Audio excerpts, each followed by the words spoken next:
Hey, everybody. It's Guy. Yeah. Take two. Remember when Apple refused to create a backdoor in iOS for the US government? Guess that was a pretty good idea after all. Apple makes a stop sign for iOS. Faux, but nearly free. Yes, that's Google Fi. And lastly, yes, you are never alone with a schizophrenic. Tonight on the Mac to the Future Go livecast.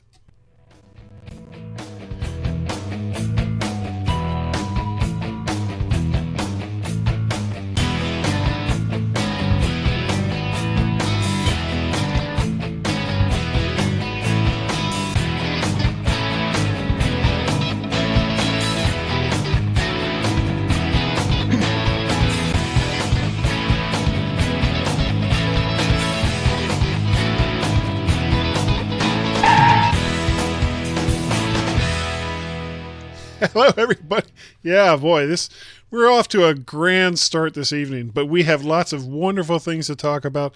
And Warren, unfortunately, is feeling a little under the weather tonight, but fortunately for everybody here, because I should never be allowed to do a podcast by myself, I was able to get, let's see if I can get you on here, Dave.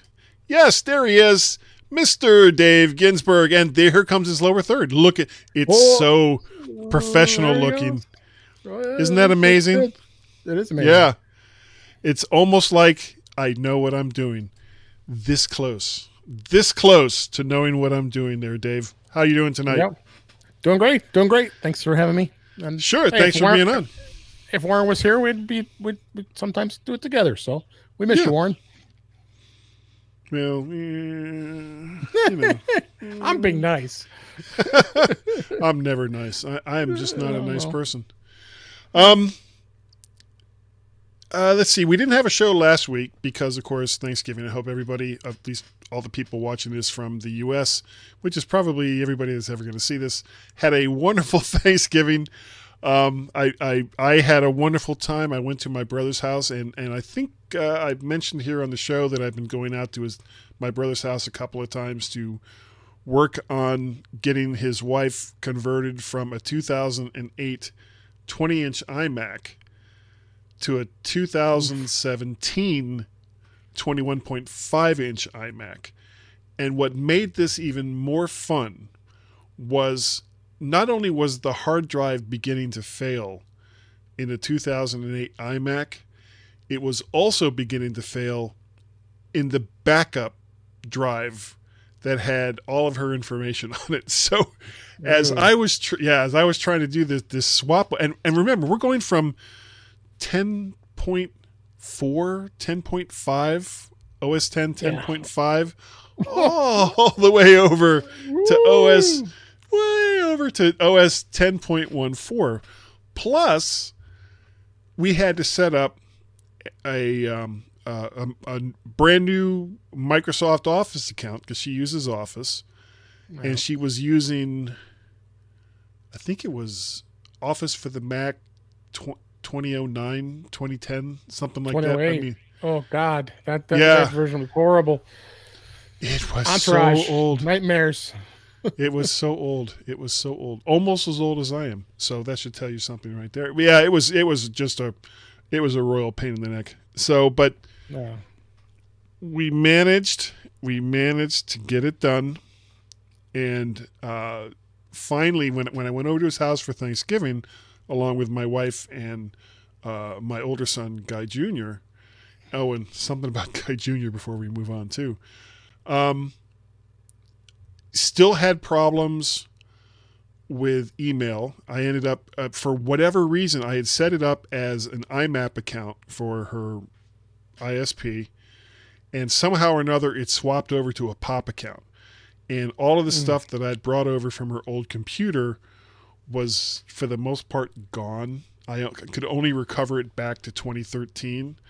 So then I had to export that mailbox and then create a new mailbox with all of the same settings as IMAP, and then re-import the MBox for it. Was like, why am I doing this? Why am I doing this? And the computer that she was getting had sat brand new in a box for almost a year because she really didn't want to update.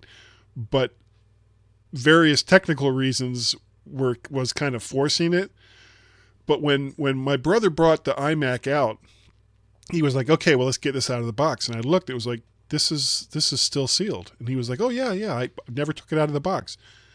He'd had it for almost a year. It was still sealed in the box. Oh, that sounds familiar. But it all worked out in the end. And as far as I know, everything is going well. My son, Guy, I was at work 2 weekends ago. And I was talking to a dear friend of mine who I've known where I work for many, many years. And we were talking about our kids, and I got to talking about Guy Jr. And as soon as I started talking about him, I get a text message from my wife. He'd wrecked her car. he was not even 2 blocks from the house and thought he'd hit something, got distracted, and ended up hitting a fire hydrant in one of our neighbors' yards.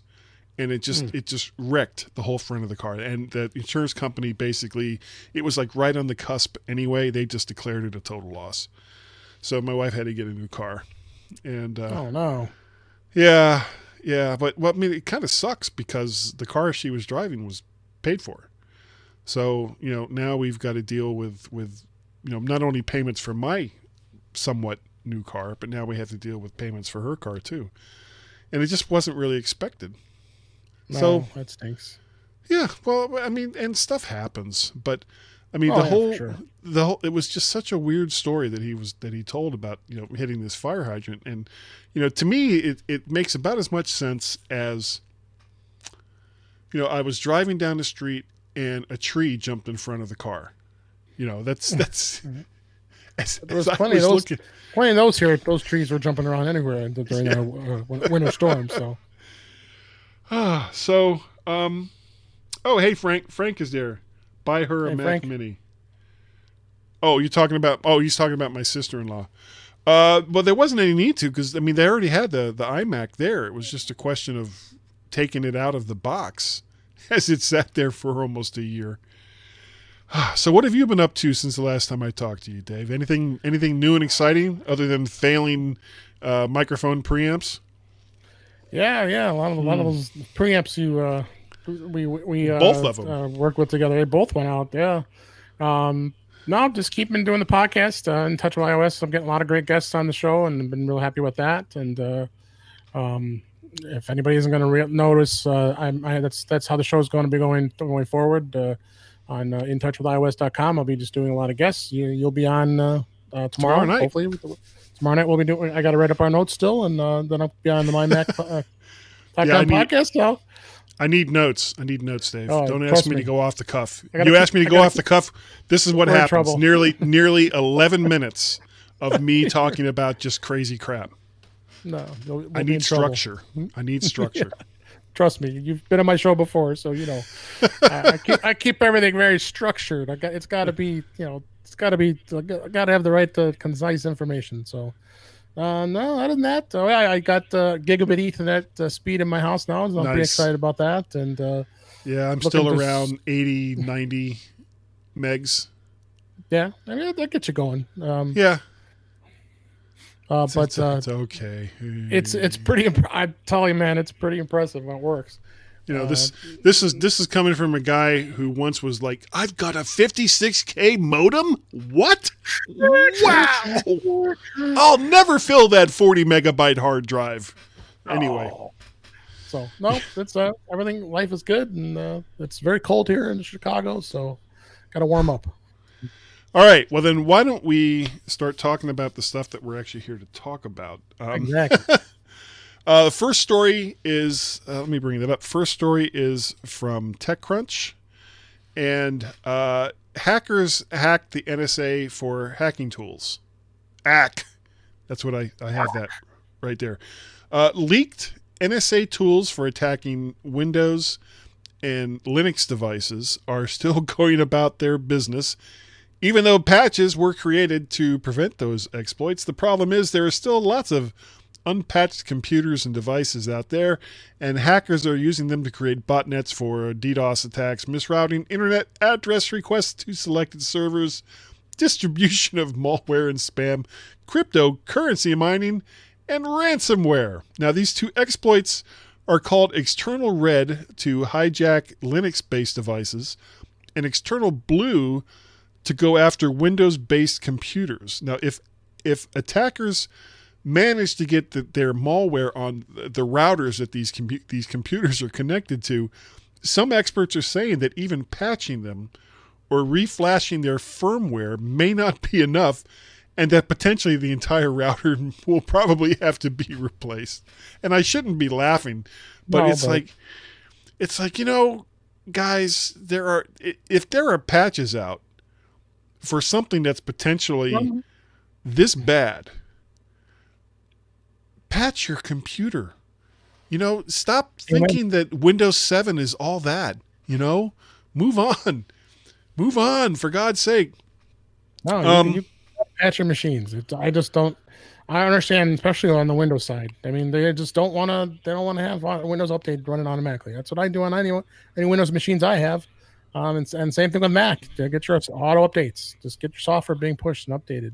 Luckily, we don't have to worry too much on a Mac as much as we do on a Windows machine. But I mean, yeah. Well, there was actually some rather heated discussions over on the Mac to the Future site from certain individuals that were insisting that Macs were vulnerable to viruses, to self-propagating viruses, or they would basically change the definition of what a virus is to include malware and, exploits and things along those lines, whereas that's not what a virus is.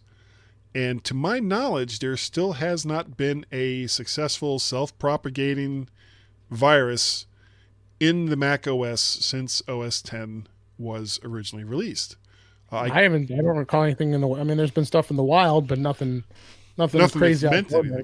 Yeah. But as far as the actual story goes, we'll swing our way back around to that. Oh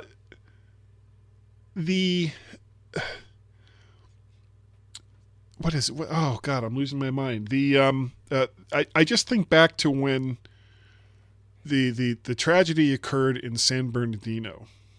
Yep. And they had one of the attackers' cell phones, and the FBI was demanding that Apple hack that device, and when they were told that Apple couldn't do it, insisting that Apple create a backdoor into iOS for all of their users, for only to be used in cases of emergency, and it would be kept safe by the government. And the reason why I find that so funny is this particular story right here shows that even with the best of intentions, and in this case, the NSA having hacking tools is not the best of intentions. These kinds of things get out there. And if Apple had created a backdoor into iOS or a backdoor into the Mac OS that the government could use, the good guys, the U.S. government, then it would have gotten out. And eventually what would have happened was Apple would have been forced to recreate probably major portions of their operating systems to get away from the hacked hack that eventually would have gotten out there. Well, and this also applies to routers, not just computers. Sure. I mean, people don't. Unfortunately, there's a lot of routers out there that aren't updated, and they're just so behind on their firmware. And that's not the fault of the people that own these routers, because most people get their routers from their ISPs, and the ISPs aren't updating them. No, for sure. Look at someone like Comcast. I refuse to buy any of their equipment. I have my own equipment, but because I'm an IT professional, I don't. Sure. I can support myself, but for someone who doesn't have any clue how to do their own support, they're great because they'll deal with it. Unless you want to pay someone big money to come into your house to fix it, stick with the Comcast or any other ISP with their equipment. Yeah. But you're right. Their equipment is so obsolete. I have to check with Comcast like at least once a year. Is this still current? because I still have to have their cable boxes for TV. Yeah. And luckily, they keep those as relatively current. But then I Well, know but they're that's the whole. If you dig into the settings, and I'm not talking about for your cable box, but if you dig into the settings for your router, somewhere in there's a box that's checked automatically that says allow for firmware patches. So your ISP should be keeping the firmware and software on your routers up to date. And if they aren't, and something happens, they're kind of leaving they're leaving themselves open for litigation. If they're not defending their own customers, then what are they good for? Yeah, true. Well, I mean, the other thing too is one good thing is at least I know for Netgear, as I've been a Netgear customer for a long time, they're now putting in the firmware you can check off automatically update your firmware every time something comes out. So and it just goes right back to Netgear, right? It goes back to Netgear, downloads the firmware, installs it, and it's an automatic upgrade. So you don't have to go in there it reminding you, hey, you got an upgrade. Hey, you got to do this. It well, just does it. But does that still make it? Does that still, isn't there a possibility that one of those firmware updates could screw up your signal from Comcast or whoever your ISP is? It shouldn't. I mean, again, that's the risk you take if you're going to do it. If you're rolling your own. Again, being a professional like you and like we are, if you can. Sorry, you need to kind of roll that back a little bit. Yeah, I'm an IT professional here, so. I mean, like I said, a lot of people are out there who feel nervous handling that, but all you have to do is log into the router and you check once a month to say if there's an update, and then just run it. It does. Most manufacturers, TP-Link, Netgear, just to name a few, all have ways of being able to update that router very easily. So, but you got to keep it up to date. Linksys was notorious. They're always, that's what people would prey on those Linksys routers all the time. Yeah, there's always mine. So, but just keeping that up to date by itself, it's a win-win. If you're running Windows, I think most people who listen here aren't running Windows. I don't think we have to worry too much. But that's the thing. Windows is no. I've got a huge Windows audience. I figured you did. Yeah. And oh boy, it looks like the feed is not doing good things. Hopefully, it's if it's freezing up for you guys. Hopefully, unlike what happened to me the last time I did a Mac to the Future, this should be recording. I will do an edited version of this show, and I will post that a link to it over on YouTube once I get all that done. Yeah, it looks like the chat room is going through. So. Yeah, but I'm looking at it looks like we're frozen. I don't know what's going on. So we're just going to keep going.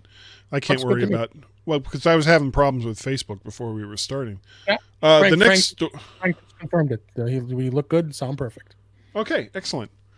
Well, as good as we're going to be. Apple stops signing iOS 12.01. This is a story from Cult of Mac. Apple is no longer signing iOS 12.01, so if you've moved to 12.1, you can no longer go back. No unmodified iOS devices can run unsigned copies of iOS, and Apple has to sign them. So if for some reason you aren't happy with iOS 12.1, that's just too bad. That's what you have from now on. Hey. I'm always happy Apple does this. Go live in the Android world, and you tell me how stable some of those releases of the OS is. So, well, it's not only that. The problem in the Android world, as far as Android as an operating system goes, is unless you have a Google Pixel device, or not Pixel, or is that right? The Pixel, is that their phone?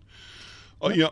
Or there are a few companies that will allow you to buy an unmodified phone or an unmodified version of Android for your phone, but you'll pay more for that. And the reason is these companies, part of the way they make money is to include, and this is the same thing happened in Windows for years, is to include software and include services that aren't part of the original unaltered version of Android. So what happens, of course, Google isn't stupid and they continuously update Android.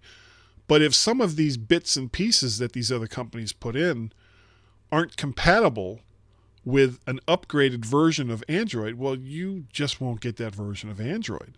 And God forbid if whatever phone or tablet that you bought wasn't one of the popular ones, you will never see an update for those phones. And frankly, it's almost a conspiracy between the manufacturers of the phones and the ISPs, because in both cases, the manufacturers, of course, would prefer it if you bought a new phone, and the ISPs also want you to buy a new phone because that keeps you locked into their services. Right.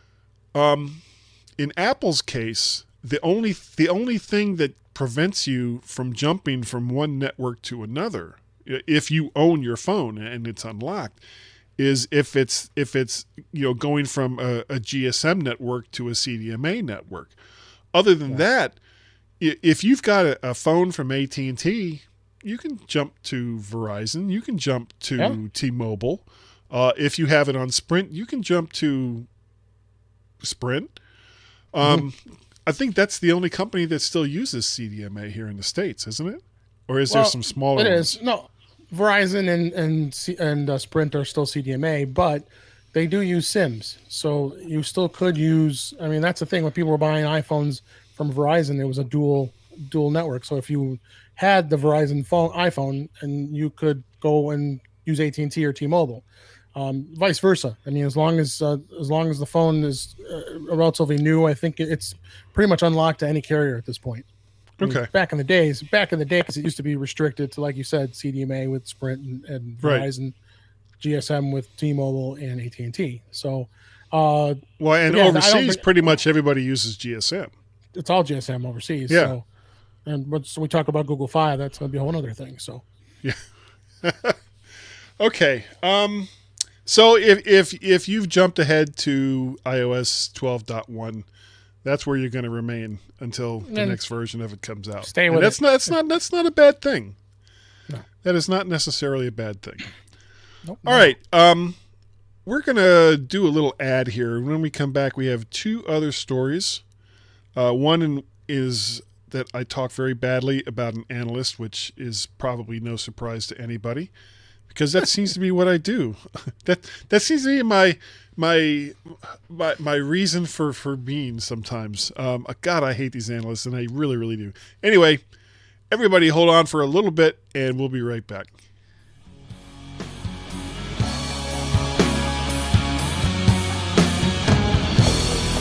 Are you a new Mac user or an old hand?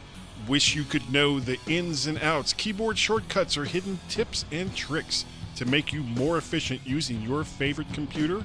Hey, it's your lucky day, because Edward Eisen has written a great guide to knowing more about the Mac and the OS that it runs on. It's called This is the Light Side, and it's available through Apple's iBookstore or with Amazon. Better yet, it's not a stuffy old book that gathers dust on the shelf once the next operating system is released, because it's an ebook that you can look at any time you want. It won't get outdated because it's continuously being updated. Information on setting up your new Mac, installing and getting rid of applications, security settings and what to look out for, keyboard shortcuts, some basic app recommendations, how to use Windows on your Mac, if you really want to, that is, advanced topics, searching, using iCloud, and much more. All this for a mere 99 cents. Go to the iBookstore or Amazon and check out Edward Eisen's This is the Light Side. It's the book you want on your virtual shelf.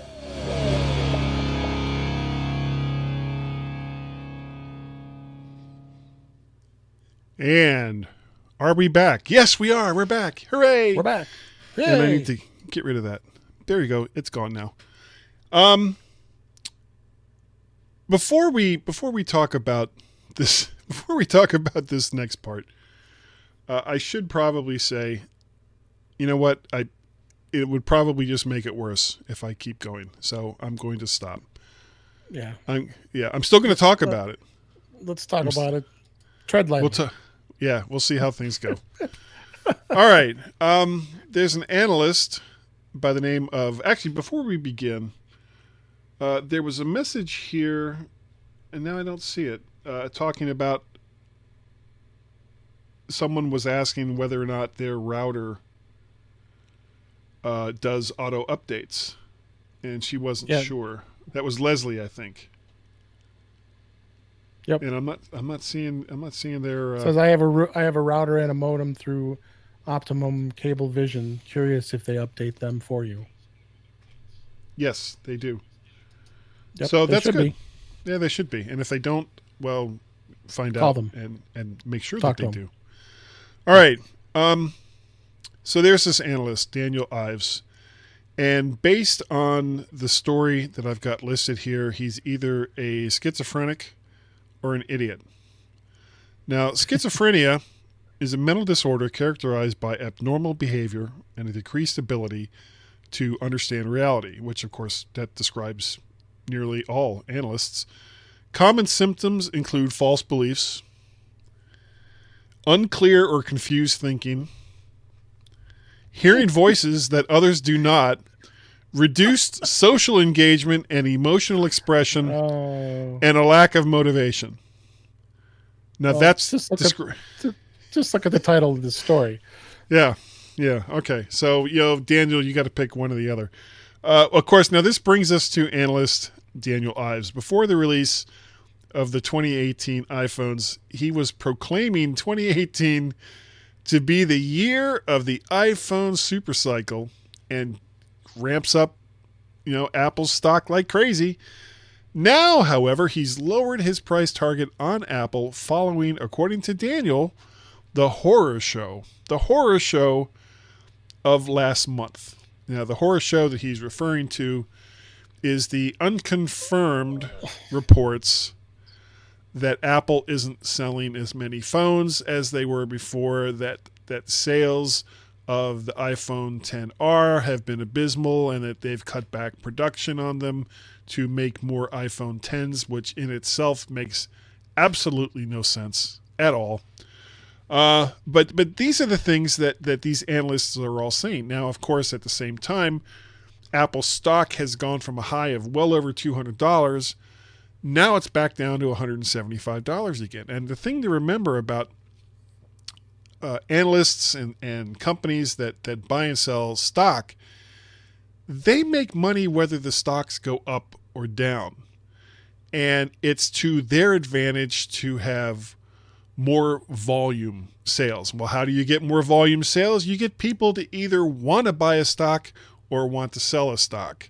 And they make money on both sides. So anyway, but the thing that really makes him different is some of the things that he declares that Apple needs to do. He says they need to reduce their prices significantly. Yeah, exactly. Let's see. What was that stock 2 years ago? Yeah. Is it listed there? I mean, at the most, it was 232. That's its 52-week high. It's already at 181. It's going to come back. I mean, the stock market as a whole has been down thousands of points. I mean, it's not just Apple. So it's the stock market. The market is very volatile right now. It's a very, very much a bullish market. Yeah. I mean, it's just, I mean. But the thing is, did you read this and see what his ideas were that Apple needs to do? Yeah. I mean, big changes. What are you talking about? These phones are awesome. Reduce the prices significantly of their line, or do a redesign. Oh yeah, good luck with that too. Yeah, good luck with that. How are you going to redesign a slab? Redesign what? I mean, if anything, they're going to evolve on this version next year. I mean, that's the whole point of this. Oh God.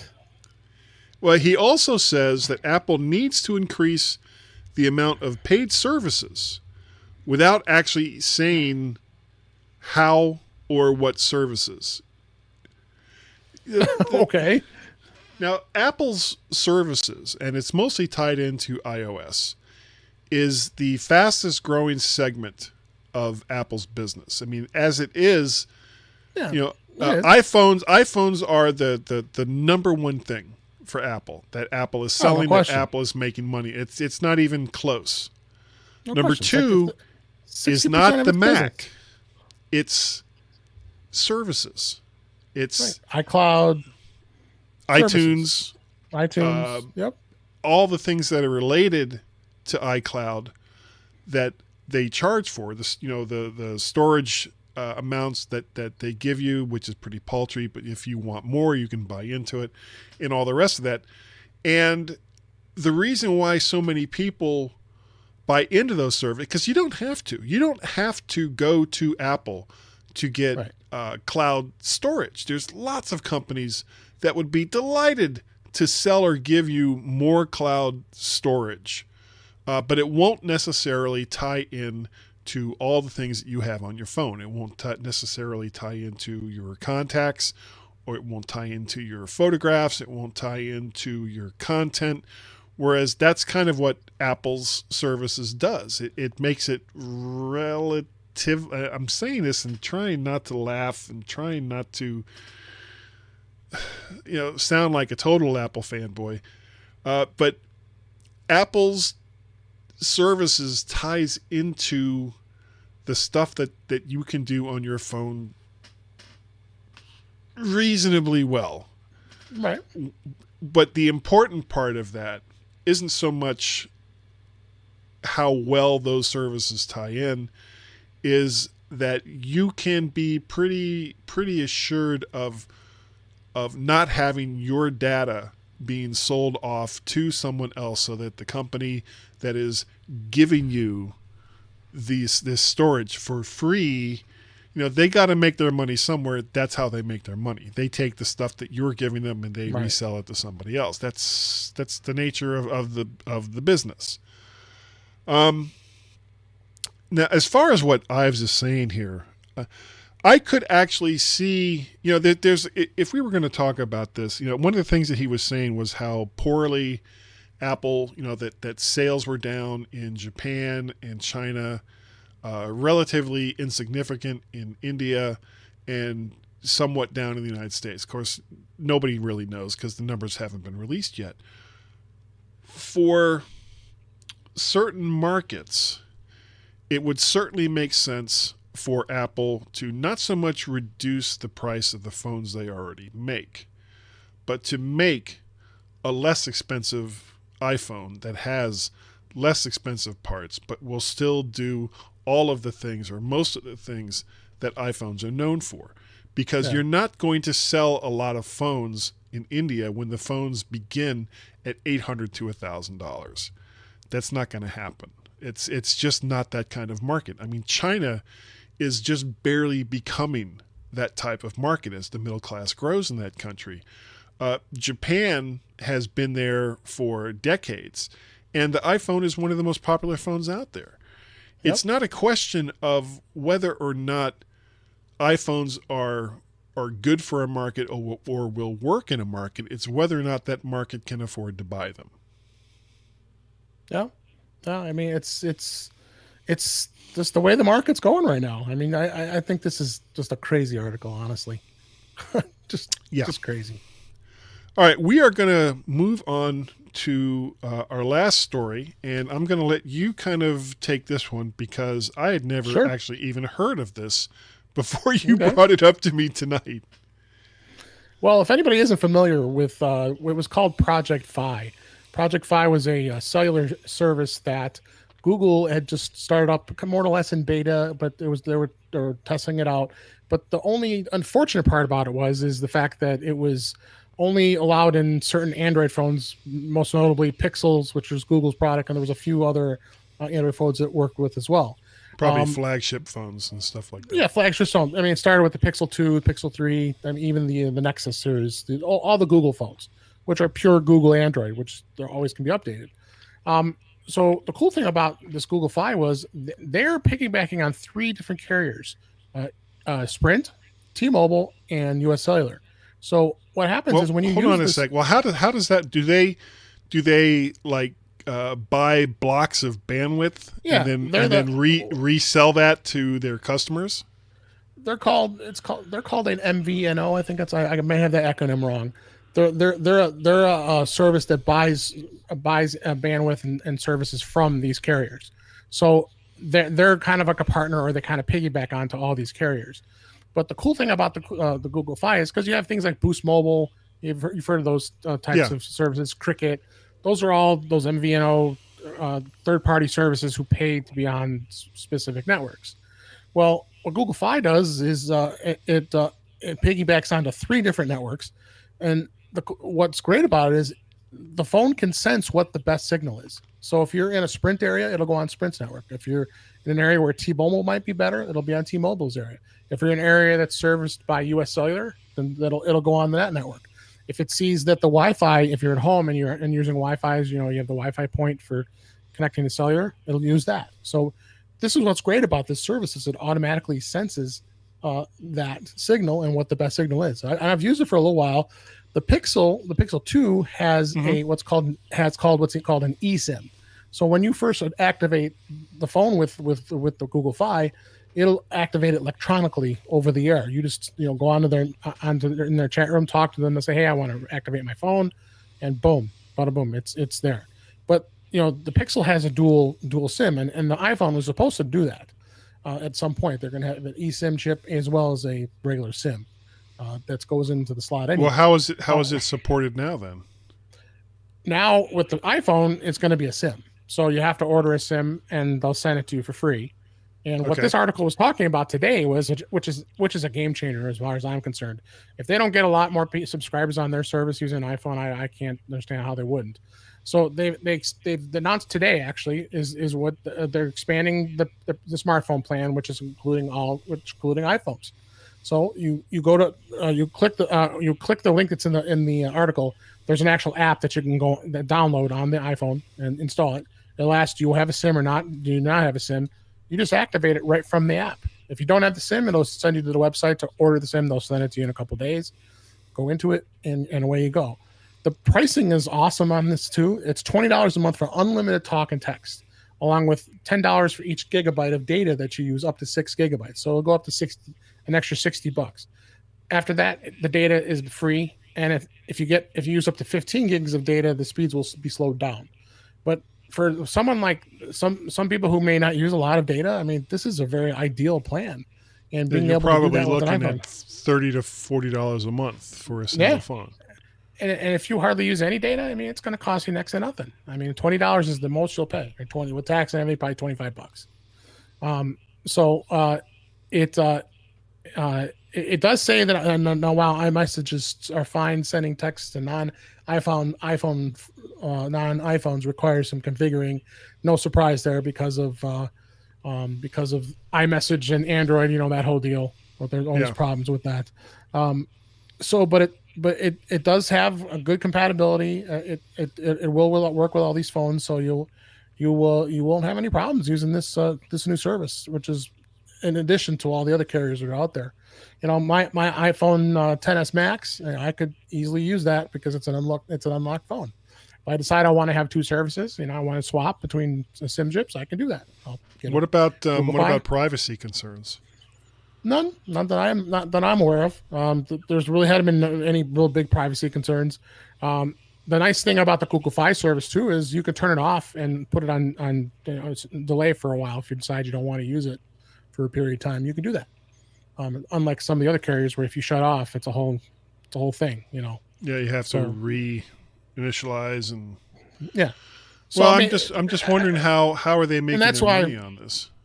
Oh, they're making money on this. Trust me. I mean, it's getting I think that, and it's getting people to use the service, getting people on Google services. Again, Google's Google. You're going to deal with privacy concerns. I mean, I don't worry about Google. I mean, Google's a big company, but I'm fine with. They have my information. They have my information. It is what it is. What am I going to do?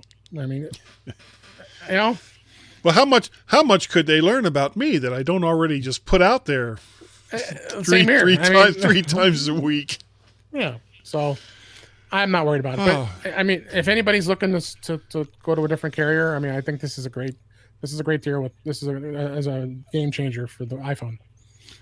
Well, I'll have to see if because we have some older iPhones here. Maybe I'll see if I can hook one of them up for it.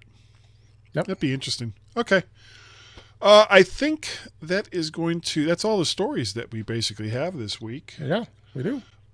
Dave, if people wanted to get a hold of you and find out more about the stuff that you do, how would what was it that they would have to do?